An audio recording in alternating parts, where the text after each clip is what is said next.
What does the Bible say about marriage? Welcome to this, Your Daily 180.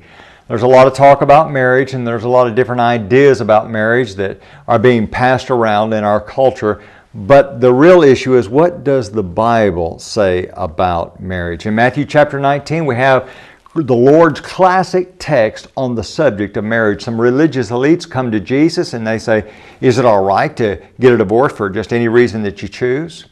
And Jesus sets out to give them a lesson on the sanctity of marriage. And He lays out some principles that are important for us to know about.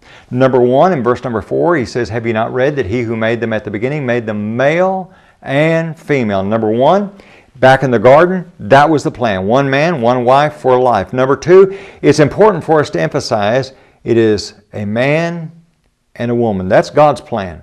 Someone says, well, that's harsh. That's not fair. It's not my idea. This is God's Word. And we need to recognize that God is the author of marriage.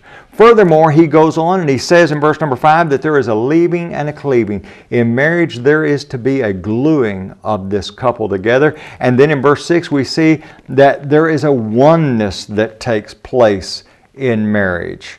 We're not to try to divide a marriage. We're to try to maintain a scriptural marriage.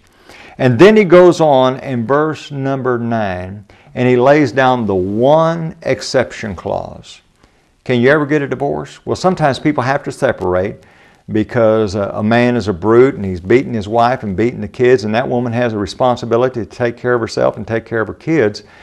But it's for a scriptural divorce, and there's a lot of issues involved in this, and feel free to send us an email and we'll be happy to chat with you about it. But ultimately, here's the general principle. There's only one exception clause, and that is for the cause of fornication.